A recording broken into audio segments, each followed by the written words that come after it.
Her great natural forces are invisible to our eyes and even to our most subtle senses. There is no greater force in nature than that of the human soul, ego, or consciousness. It is deemed wise to make nature and all her manifestations our field of study. However, the average student rambles through many clumsy experiments and clutters his mind up with warring and clashing ideas. He must first understand that all things in the world are dual. For anything to exist, it must have two polarities. For anything to be balanced, it must have two focal points with an equal distribution of weight or quality. The infinite and the finite are two very important polarities. The infinite may be considered as the all, whereas the finite may be looked upon as a particular part of the all. The finite moves because of the movement of the infinite. Everything that exists on the finite plane has form and being solely because of its extension from the infinite. The finite mind cannot see the infinite, but it can sense its existence and learn many things which move near infinity in time and space. Always equally in the most infinitesimal as well as the greatest part of nature, there is all-pervading light. It is in all things. This immortal light is indestructible, but ever-changing and always remaining in an order within itself, regardless of how divided.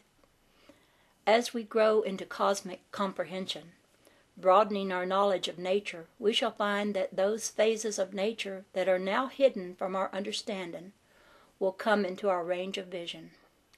For those who desire to master the conditions of life, the first law of nature is maintaining a physical, mental, and spiritual condition of balance, including emotional balance. There is a constant nervous, mental, and physical strain impressed on every person, making living in this world today a difficult thing. There is a constant upheaval in the life of man because of the continual clash between the order of order and the order of disorder. All the world seems to be drifting into a state of emotional unrest as we find ourselves swayed this way and that by propaganda, emotionalism, or our own desires and forces.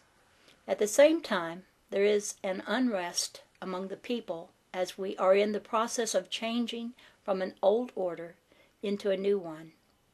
Although we have already entered a new age, we are still clinging to the old and have not grasped the new. As a result, everything seems topsy-turvy as we sway back and forth in our uncertainty of leaving the old and accepting that which is new. Nevertheless, all is moving to higher and greater purposes, always creating, always testing, and always enlarging.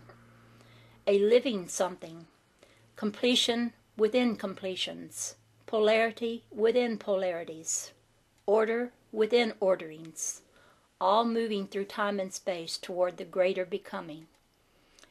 It was quite a revelation when our brothers explained that the vibration of the Earth's orbit is changing rapidly into a higher frequency, but the people are so misbehaved the planet is out of balance. It is unbalanced with disorder and chaos. The unbalanced condition caused a vacillating motion which impelled the Earth off its course. The vibration of our planet is in conflict with the vibration of its orbit, for it is not increasing in a corresponding high rate of vibration due to the low thought frequency of the mass consciousness upon it. You would not think that it would be possible for your automobile to run if the gears of it were running on one speed and one on another, would you? The mass as a whole could, if they would, prevent much trouble, as a planet functions under a frequency which is established only by the inhabitants who dwell upon it.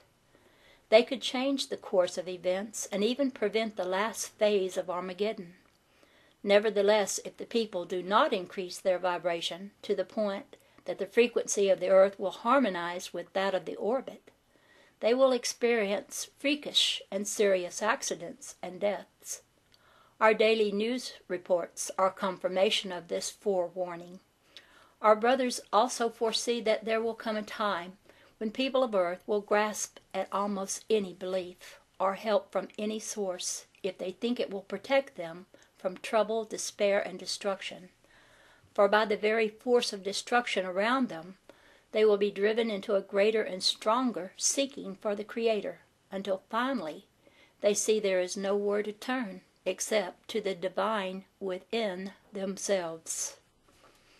Since the fall of man, that entering of negation, the movement in the cosmos has not been as ordered as it could be, as man has been greatly affected by that influx of negation.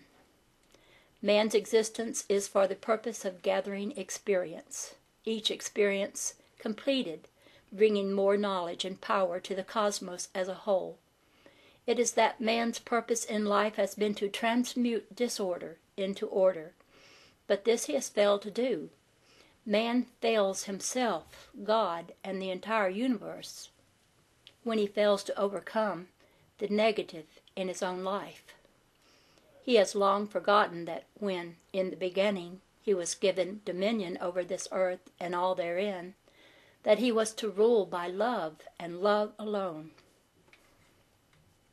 Just one single moment of perfect divine love can bring us eternal freedom from the bondage that affects the great mass of mankind.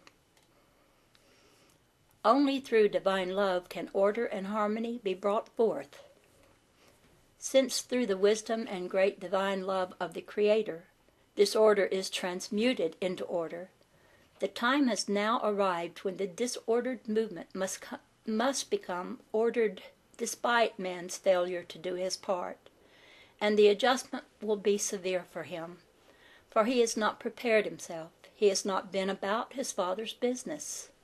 The fact that he has remained in darkness, handicapped by his worst fault, hypocrisy and selfishness, low, vile greed, lust for his own satisfaction at the expense of the world, can only result in a reaction similar to a monkey wrench tossed into the cogs of a great machine. Not man-made law, but cosmic principle prevails. Science has discovered that there is such a thing as magnetic currents that flow through all matter. They are not speaking of the magnetic polarities. The ancient Atlanteans had the knowledge of that magnetic power, and they knew that that magnetic flow, which cannot be detected by the same way that the magnetic pole may be, that is, main flow of static electricity, but that magnetic flow flows through the entire earth, forming, as it were, a web, just like a steel framework of a large building.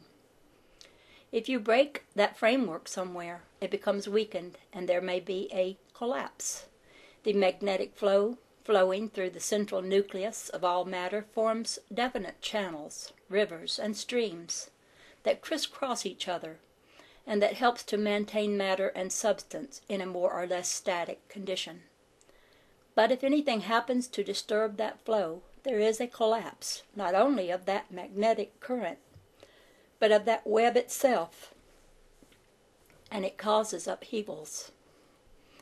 Every vibration, when born of thought and emotion, action, produces a reaction in the universe that is immeasurable. The ancients knew that the thoughts of man have a tremendous effect upon that magnetic current, that is, that they attract it or repel it, and they knew that tremendous negative and fearful thoughts had repulsive power upon those magnetic currents.